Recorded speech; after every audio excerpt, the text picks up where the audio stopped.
मला वाटतंय मुंबईत ख्या वृत्तवाहिनीवर खासदार निधी मिळालेल्या बाबतीत त्या ठिकाणी आलंय. त्याच्यात माझ्या मतदारसंघामध्ये 18 कोटी रुपये खासदार निधी प्राप्त झालाय. त्याच्यात मी 130 कामं प्रस्तावित केलीत. त्याच्यापैकी 21 कामं पूर्ण झालीत आणि त्याचा निधी वितरित झालाय. बाकीची कामं प्रगतीपथावर आहेत.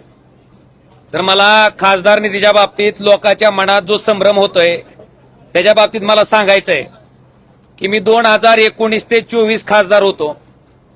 2019 ते 24 मध्ये त्या ठिकाणी खासदार निधीला खर्च करायची मर्यादा किंवा मुदत ही 5 वर्षाची असते. मग तुम्ही कुठल्याही निधीचं मूल्यमापन करत असताना त्या निधीला मुदत किती वर्षाची आहे ते बघून मुदत संपल्याच्या नंतर त्या खासदाराचा खासदार निधी जर शिल्लक राहिला तर निश्चितपणे त्या खासदाराचं अपयश आहे. मुद्दा क्रमांक 2, 5 वर्षात ओमराजेला 19 ते 24 जो खासदार निधी मिळाला त्या खासदार निधीमधला 1 पैसाही माझा अखर्चित राहिलेला नाही. तुम्ही ही माहिती एमपी लॅडवरनं काढू शकता. आता मुद्दा 3, माझ्या लोकसभा कार्यक्षेत्रामध्ये येणाऱ्या बूथची संख्या ही साधारणतः 2475 पर्यंत आहे. 2475. मला 5 वर्षात खासदार निधी एका वर्षाला 5 कोटी रुपये मिळतो. 5 वर्षाचा किती झाला? 25 कोटी. 25 कोटी खासदार निधीला जर 2475 बूथनं भागलं तर एका बूथला 1 लाख वर काहीतरी 2000-3000 रुपये मिळतील.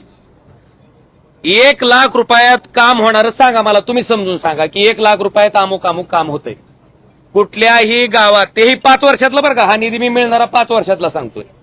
कुठल्याही गावात 1 लाख रुपयात एका बूथवर काम होऊ शकत नाही, वस्तुस्थिती आहे. किमान 7 लाख रुपये ते 10 लाख रुपये. मग सभा मंडपाचं काम असेल, गावातलं सार्वजनिक सभागृह असेल, गावातल्या एखाद्या शाळेचं काम असेल, शाळेच्या कंपाऊंड वॉलचं काम असेल, त्याचबरोबर रस्त्याचं काम असेल, त्या कुठल्याही कामाला कमीत कमी 7 लाख आणि जास्तीत जास्त 10 लाख रुपये निधी देणं क्रमप्राप्त आहे, तरच ते काम पूर्ण होतंय. जर एका गावात 7 लाख ते 10 लाख रुपये खासदार निधी गेला तर साधारणतः जवळपास 5 ते 6 बूथ, कारण 7 बूथचे पैसे एका बूथला जाणार आहेत, म्हणजे 5 ते 6 बूथ काय होणार आहेत? निधीचे राहणार आहेत.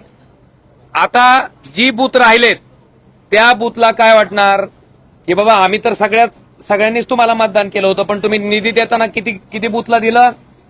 एका बूथ. तर हा जो निधी आहे तो 5 वर्षातला आहे आणि मूल्यमापन तुम्ही माझं 24 ते 29च्या टर्मचं करत असताना 2029 मार्च संपल्याच्या नंतर तुम्ही ह्याचं मूल्यमापन करावं. जर माझा खासदार निधी शिल्लक राहिला तर तुम्ही त्याच्या बाबतीत बोलावं. पण 6 ते 7 बूथ शिल्लक राहिल्याच्या नंतर त्या बूथच्या त्या गावात राहणाऱ्या लोकांना खासदारानं काय उत्तर द्यायचं, हा माझा प्रश्न आहे. त्याच्यामुळं जो त्या ठिकाणी निधी दाखवला जातोय की बाबा 18 कोटी मिळालेत, आता खरं तर 3 वर्षाचे 15 कोटी मिळायला पाहिजे होते, पण 3 कोटी जास्त कुठले मिळाले मला? तर माझ्या 19च्या पूर्वीच्या खासदारांनी त्यांचा खासदार निधी खर्च न केल्यामुळं ते 3 कोटी रुपये मला आता वाढवून आलेत, म्हणून ते किती दिसतेत? 18 कोटी. मला वाटतंय ही सर्वसामान्य लोकांनी सुद्धा समजून घेणं गरजेचं आहे. आणि शेवटी आम्ही लोकप्रतिनिधी म्हणून काम करत असताना गावातल्या प्रत्येक माणसाचं अपेक्षा आमच्याकडनं असते किंवा खासदारांनी आमच्या गावात कुठलं एक ना एक तरी काम करावं आणि ती त्याची मागणी ही माफक आहे, ती पूर्ण केली पाहिजे. काल मला असाही प्रश्न विचारण्यात आला की ज्यावेळेस काँग्रेस राष्ट्रवादीचं सरकार होतं त्यावेळेसच्या कुठल्या आमदारांना असं म्हणलं नाही की मला विकास करायचा आहे म्हणून किंवा मला लोकांची कामं करायची म्हणून मला सत्तेत जावं लागतं. मी 2009ला पण आमदार होतो. 2009ला मी आमदार असताना काँग्रेस राष्ट्रवादीचं ज्यावेळेस कधी सरकार होतं त्यावेळेस किमान 40% विकास निधी त्या विरोधी पक्षाचा जरी आमदार असला तरी त्याला दिला जात होता. मला वाटतं आताची जर परिस्थिती आपण बघितली तर आकडेवारी काढल्याच्या नंतर तोही विकास निधी आपल्याला लक्षात येईल. खासदार निधी ठीक आहे, पण बाकीचा जो विकास निधी आहे, जिल्हा नियोजन समितीचा असेल, आपले विविध शासनाचे हेड असतील, त्याचा मिळणारा निधी सुद्धा विरोधी आमदाराचा, विरोधी खासदारा जर आपण काढला तर मला वाटतंय ह्या प्रश्नाचं उत्तर त्या ठिकाणी आपल्या सगळ्याला आपसूक मिळेल. आणि सगळ्यात महत्वाचं, आम्ही शेवटी मतदारसंघातल्या सर्वसामान्य माणसाशी देणं लागतोय. मी माझ्या आयुष्यातला पूर्ण वेळ मतदारसंघातील सामान्य माणसासाठी दिलाय आणि त्या सामान्य माणसाला सुद्धा जर आपण विचारलं की बाबा ओमराजे खासदार म्हणून काम करत असताना तुमची कुठलीही अडचण आली तर ओमराजे तुम्हाला उपलब्ध होता का? तुमच्या अडचणीच्या काळात ओमराजे उपलब्ध होता का? तुमच्या समस्येच्या काळात ओमराजे उपलब्ध होता का? मला वाटतं ह्या प्रश्नाचं सुद्धा उकल तुम्ही करणं गरजेचं आहे. आम्ही काम करत नसू, आम्हाला त्या ठिकाणी काहीच केलं नसेल आणि जर आम्हाला नाही लोकांनी रिझल्ट दिला तर आम्ही निश्चितपणे मान्य करू. मी स्थानिक स्वराज्य संस्थेचं सुद्धा बोललो. मी अजून परत त्याचं तुम्हाला परत रिपिटेशन करतो. जिल्हा परिषद, पंचायत समिती आणि नगरपालिका ह्या तिन्ही निवडणुकामध्ये आमचे निष्ठावंत कार्यकर्ते जे माझ्यासारखेच 24 तास लोकांसाठी काम करणार आहेत, मी अनेक लोकांचं नाव या ठिकाणी घेऊ शकतो. हे नगराध्यक्ष पदासाठी, नगरसेवक पदासाठी, जिल्हा परिषद सदस्य पदासाठी, पंचायत समितीसाठी निवडणूक लढवत होते. असं असताना सुद्धा पूर्ण धाराशिव लोकसभा मतदारसंघामध्ये त्या ठिकाणी आमच्या सदस्यांना अतिशय दारुण पराभव स्वीकारावा लागला. मग आमची लोक त्यावेळेस निवडणूक लढवत होते, ही निष्ठावंतच होती, मशाल या चिन्हावरच निवडणूक लढवत होते. मग आमच्या लोकांना 3 नंबर 2 नंबर, धाराशिवचं उदाहरण सोमनाथ गुरव नाव, तुम्ही वाटल्यास धाराशिवला जावा. सोमनाथ गुरव नावाचा जो नगराध्यक्ष पदासाठी उमेदवार होता तो 2 टर्मचा नगरसेवक आहे. त्याचं काम विचारा लोकांना. जर लोक म्हटले की नाही नालायक माणूस होता, काही कामाचा नव्हता म्हणून पाडला, मान्य करीन. पण लोक जर म्हणले की हा काम करत होता, 24 तास लोकांसाठी देत होता आणि तरी सुद्धा त्याचा पराभव झाला, तर निश्चित तुम्ही, मला वाटतंय की मी सुद्धा जनतेला प्रश्न विचारणं गरजेचं आहे की बाबा ह्या कार्यकर्त्यांचा का पराभव झाला. मला त्याच्या पाठीमागचं एवढंच उत्तर मिळतंय की तुमच्याकडे सत्ता नाही, मग तुमच्याकडे स्थानिक स्वराज्य संस्था दिली तर तुम्ही कसं काम करणार. मला वाटतं हा प्रश्न त्या माणसाच्या मनात पडला असेल म्हणून मी असेल, आमचे आमदार असतील, आमचे कार्यकर्ते असतील, ह्यांनी पूर्ण वेळ सामान्य माणसासाठी काम करून सुद्धा त्यांना स्थानिक स्वराज्य संस्थांमध्ये अख्ख्या लोकसभा कार्यक्षेत्रामध्ये एकही पंचायत समिती आमच्या विचाराची निवडून आली नाही, एकही नगरपालिका त्या ठिकाणी आमची निवडून आलेली नाही आणि जिल्हा परिषदला तर अतिशय वाताहत त्या ठिकाणी आमच्या उभा राहिलेल्या निष्ठावंत कार्यकर्त्याची झाली. मग माझ्या मनात हीच खंत आहे की सामान्य लोकांनी जो कौल दिला त्या ठिकाणी मतदान करत असताना तो सत्तेच्या बाजूने दिला, त्यांची विकास कामं होण्यासाठी दिला, तर मला वाटतं त्याच्या बाबतीत जी मी भूमिका घेतली ती मला गैर वाटत नाही.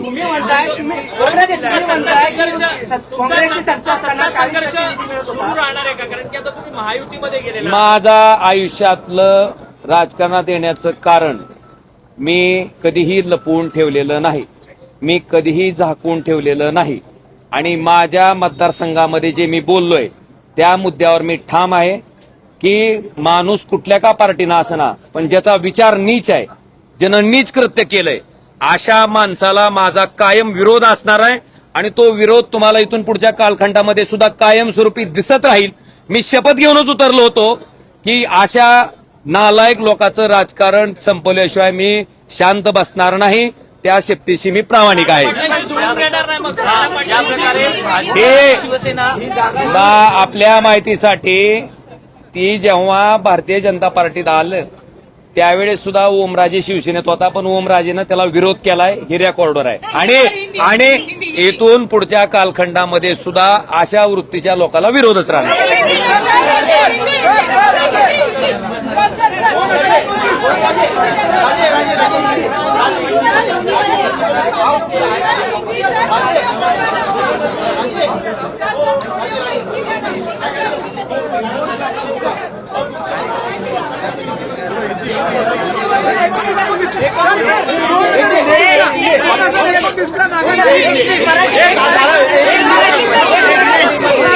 जाऊ का हिंदी हो जाता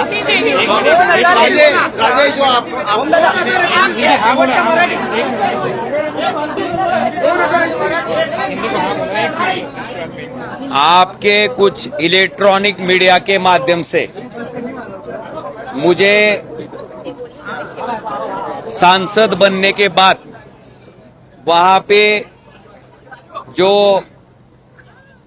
मेरे चुनाव क्षेत्र के विकास के लिए जो निधि आवंटित होता है उसके बारे में आंकड़े दिए गए हैं मैं इसके बारे में स्पष्ट करना चाहता हूं कि एक सांसद को एक साल में उसके चुनाव क्षेत्र के विकास के लिए 5 करोड़ रुपए आवंटित किए जाते हैं।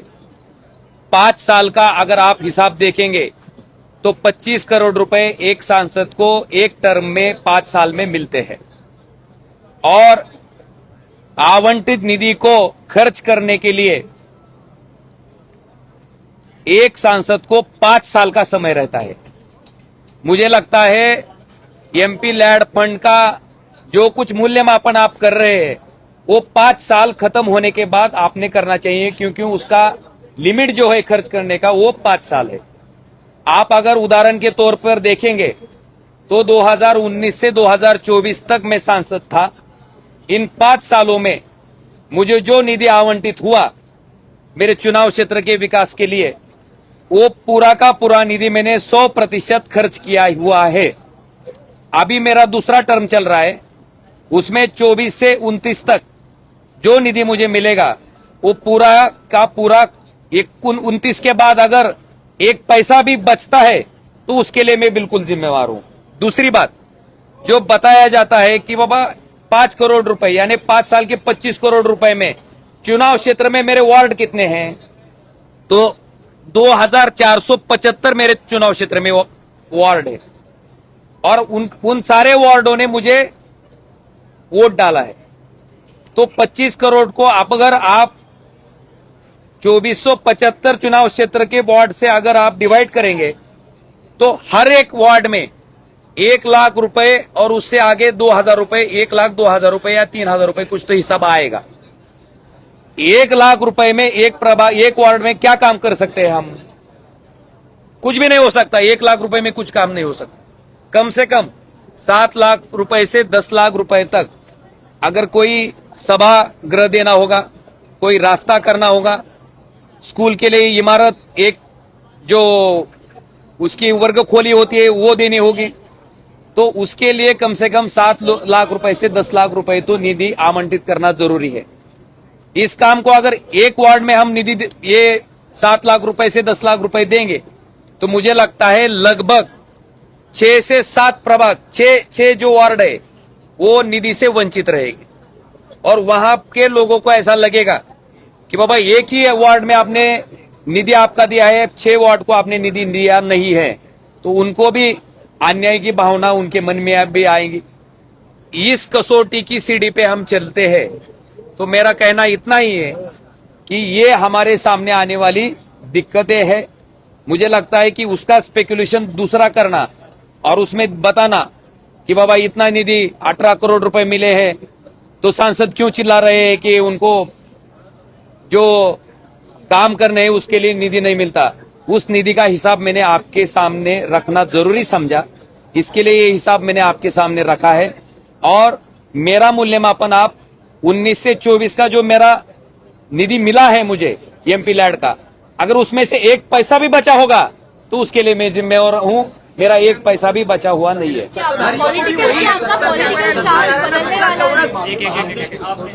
सर साथ ही साथ उद्धव ठाकरे गुट से ये भी कहा जा रहा है कि आपके साथ जो भी लोग जुड़े हुए उनका आपसे भरोसा उठ गया है। साथ ही साथ ऑपरेशन तुड़वा की भी उन्होंने घोषणा की है। इस तरीके से बयानबाजी सामने संजय राउत ने गालियां तक दी हुई। मैं आपको उसके बारे में इतना ही कहना चाहता हूं, मैं जमीन से जुड़ा हुआ कार्यकर्ता हूं। ऐसा नहीं मैं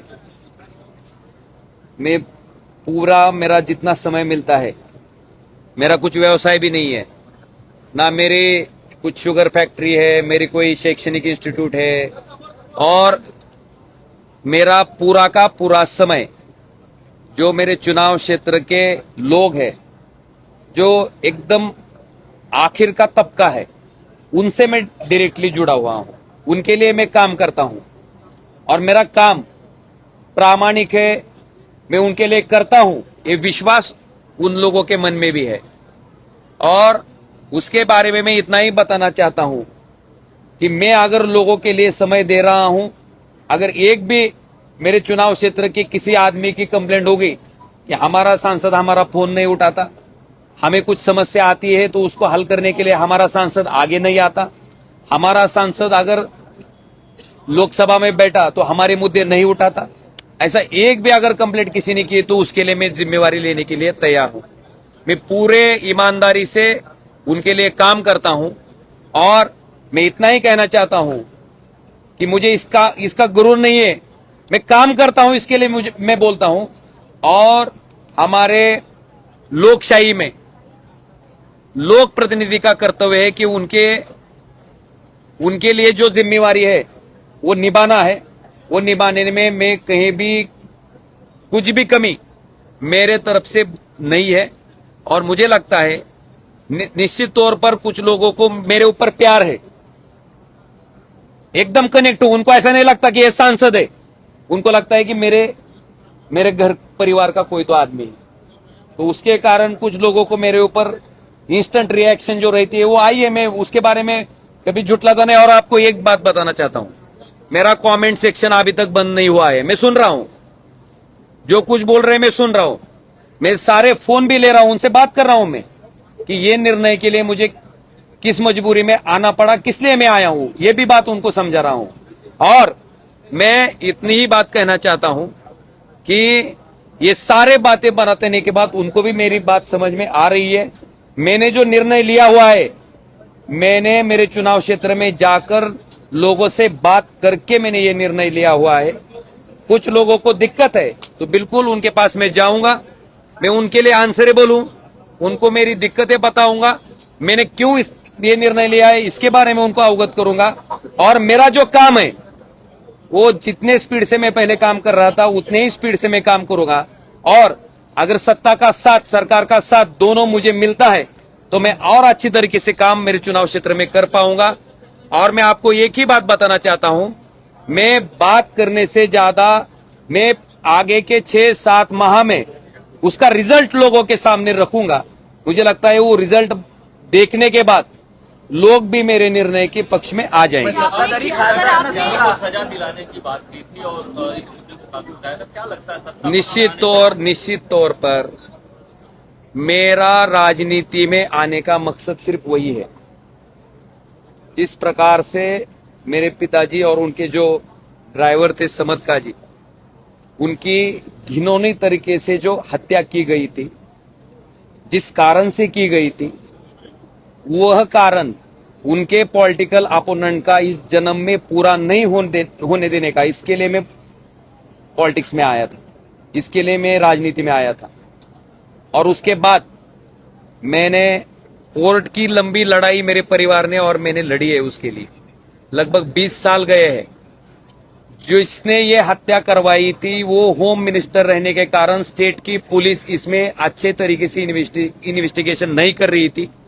इसके बारे में हमने माननीय उच्च न्यायालय मुंबई को अवगत किया, उनके सामने याचिका दी कि बाबा ये जो तपास है वो महाराष्ट्र पुलिस से निकालकर आप सीबीआई को वर्ग कीजिए। इसके बाद माननीय उच्च न्यायालय के आदेश के ऊपर मुझे लगता है महाराष्ट्र की पुलिस तपास में कुताही बरत रही है। ये सामने आने के बाद ही माननीय उच्च न्यायालय ने ये जो इन्वेस्टिगेशन है वो सीबीआई के पास भेज दिया गया। इसमें 3 साल गए और 20 साल 16 दिन की लड़ाई के बाद जो निर्णय माननीय कोर्ट ने दिया उसमें मुझे एक बात का सिर्फ बहुत कि मैं मेरे परिवार को, मेरे बारे में अगर मेरा न्याय नहीं हो सकता, कोर्ट बता रहा है, कोर्ट कहता है कि इनमें पॉलिटिकल इनिमिटी थी, कोर्ट बता रहा है कि मारने का उद्देश्य भी था, लेकिन महाराष्ट्र के पुलिस ने जो इन्वेस्टिगेशन किया है उसके बुनियाद के आधार पर अगर उनको छोड़ा जा रहा है, अगर सारे लोग निर्दोष है तो फिर यह हत्या की किसने? ये सवाल मेरा न्यायपालिका के सामने है। और मैं इसके बारे में माननीय मुख्यमंत्री देवेंद्र जी फडणवीस साहब, माननीय उप मुख्यमंत्री एकनाथ जी शिंदे साहब और हमारे देश के गृह मंत्री अमित शाह जी को, उन्होंने मुझे ये आश्वस्त किया है कि इसके बारे में सीबीआई हाई कोर्ट में जाएंगी और इस फैसले के खिलाफ अपील करेंगी। मैं हाई कोर्ट में जाने के बाद इस फैसले का मुझे न्याय मिलने का इंतजार कर रहा हूं। और मुझे लगता है पवन राजेश साहब का लड़का होने के नाते मेरे परिवार को न्याय देना मेरा पहला मकसद है। मैं उसकी राह देख रहा हूं, न्याय की गुहार में हूं और अपेक्षा यही है कि मेरे साथ माननीय उच्च न्यायालय तो न्याय करे। ठीक है, इस पूरे मामले में जिस तरीके से कोर्ट का जजमेंट सामने आया है, सारे मुजरिम जो थे उनको रिहा कर दिया गया है, आपकी इस बारे में पक्षश्रेष्ठी से बात हुई है? मैं आपको ही बात पूछना चाहता हूं कि अगर सारे निर्दोष है तो फिर ये हत्या की किसने, मेरा सवाल है। और 20 साल में जो आरोपी 14 साल 15 साल जेल में थे, कुछ 2 साल, कुछ 4 साल, कुछ 6 महीने, अगर इसमें कुछ था ही नहीं तो इतने साल ये आरोपी जेल में क्यों थे? आप लोग अभी सर हाईकोर्ट अभी भी आरोप किया जा रहा है। संजय राउत जी बोले कि सभी सांसद गद्दार हैं, सभी ने 50-50 करोड़ रुपए लिए हैं, आप शांत बैठो। आप मेरे चुनाव क्षेत्र में अगर जाकर किसी से पूछेंगे, किसी से भी पूछेंगे, तुम्ही माझ्या मतदारसंघात जाऊन कुणाला जरी विचारलं 2022ला ज्यावेळेस शिवसेना फुटली, मग आम्ही जर पैशाच्या हव्यासी असतो, आम्ही जर सत्तेच्या हव्यासी असतो तर 22लाच फुटलो असतो ना। 4 वर्ष वाट बघितली असती का? 4 वर्ष तुम्ही म्हणताय की पैशासाठी, मग 4 वर्ष आम्ही आमचं नुकसान करून घेतलं असतं का? आमचं, मी कसा माणूस आहे माझ्या मतदारसंघातील लोक जाणतात, त्यांना मी कशा पद्धतीनं काम करतोय हेही माहिती आहे आणि आपल्या समोर सांगतो की मी ज्या पद्धतीनं काम करतोय हे सामान्य माणसाला माहिती आहे। पैसे असेल, पद असेल, ह्या गोष्टी माझ्यासाठी अतिशय गौण आहेत। माझ्या पूर्ण जीवनात त्याला कधीही महत्वाचं स्थान नाहीये, हे मी तुम्हाला आवर्जून सांगू इच्छितो। आणि राऊत साहेब असतील, मला त्यांच्याबद्दल बोलायचं ना, मी कायमस्वरूपी म्हणतोय की मी एक सामान्य कार्यकर्ता आहे।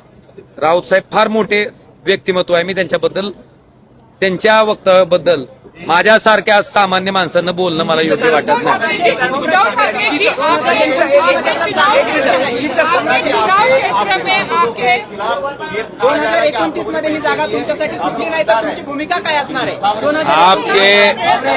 आपके सवाल के ऊपर मेरा जवाब इतना ही है कि 2022 में शिवसेना पहली बार फूटी थी। अगर हमारा मकसद, मेरा मकसद पैसा रहता, पद रहता, तो मैं 2022 को ही चला जाता ना। 2022 से 2026 तक की राह में नहीं देता था। दूसरी बात, मेरे चुनाव क्षेत्र का जो मतदाता है, इसके बारे में मेरा आचरण रहा है, मेरा जो काम रहा है, इसके बारे में भली भांति उसको पता है मैं किस प्रकार काम करता हूं और मैं सामान्य आदमी के लिए काम कर रहा हूं। मेरे इसमें पैसा होगा, कोई पोजीशन होगी, ये कभी मेरे जीवन में प्राथमिकता नहीं रही है। मेरी प्राथमिकता जो मेरे चुनाव क्षेत्र के लोग हैं, उनको कोई दिक्कत आती है तो उसके लिए मेरी प्राथमिकता रही है और इसके बारे में मेरे चुनाव क्षेत्र के लोग अवगत है।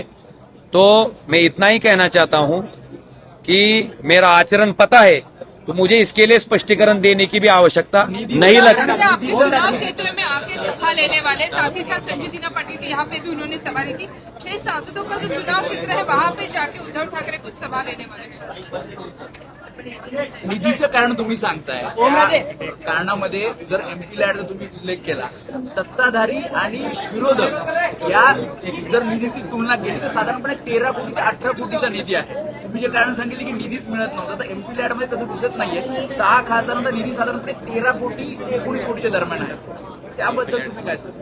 साहेब, तुम्ही कुठल्या निधीचं आकलन करताय, काय प्रश्न विचारताय मला? अरे थांबा जरा, एमपी लॅडच आहे का? जिल्हा नियोजन समितीचा निधी आहे, शासनाचे एवढे मोठे हेड आहेत त्याचा निधी आहे। फक्त एमपी लॅडच्या निधीवर काय काम होतंय तुम्हाला आताच सांगितलं ना मी। एक वॉर्डात 1 लाख रुपये मिळते, एका प्रभागात, एका वॉर्डात 1 लाख रुपयात कुठलं काम होतं सांगा ना। आणि जे सत्ताधारी तुम्ही म्हणताय ना, सत्ताधारी पक्षाचे आमदार, सत्ताधारी पक्षाचे खासदार, सत्ताधारी पक्षाचे लोकप्रतिनिधी, ह्यांना मिळालेलं निधी सरकारकडनं, राज्य सरकारकडनं, केंद्र सरकारकडनं, जिल्हा नियोजन समितीमधनं, ही सगळी हेडची आकडेवारी काढा आणि ह्या हेडची आकडेवारी काढून मग तुम्ही आम्हाला विचारा की बाबा तुम्हाला त्यांच्या बरोबर मिळतोय म्हणून।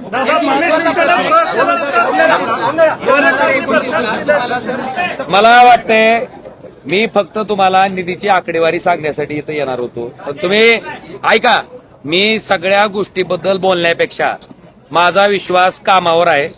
मी कामातनं ह्याचं उत्तर तुम्हाला येणाऱ्या भविष्यकाळात देईन 2029 आणि तुमचे प्रश्न बी संपणार नाहीत. राणा पाटील म्हणतात, तुम्ही आमच्या तर मित्र आहेत, तुम्ही तुम्ही कसं असतंय, जी वृत्ती घाण असती, ज्याचं कार्य नीच असतंय, अशा माणसाची मैत्री होऊ शकत नाही. 29 ला असे तुम्ही विरोधात राहणार. अरे दार नाही 2019चं काढ ना. 19 मीच तुम्हाला विचारतो, 19ला मी काय केलं होतं? 19 ला तुम्ही विरोधात 29 अरे बाबा, मीच विचारतोय की 2019ला भारतीय जनता पार्टी आणि शिवसेना एकत्र होती, तरी ओमराजेनं काय केलं होतं? काय केलं होतं ना? तुम्ही सांगा मला. विरोध ओमराजेनं विरोधच केला होता आणि ओमराजे ह्या प्रवृत्तीला विरोधच करत राहणार.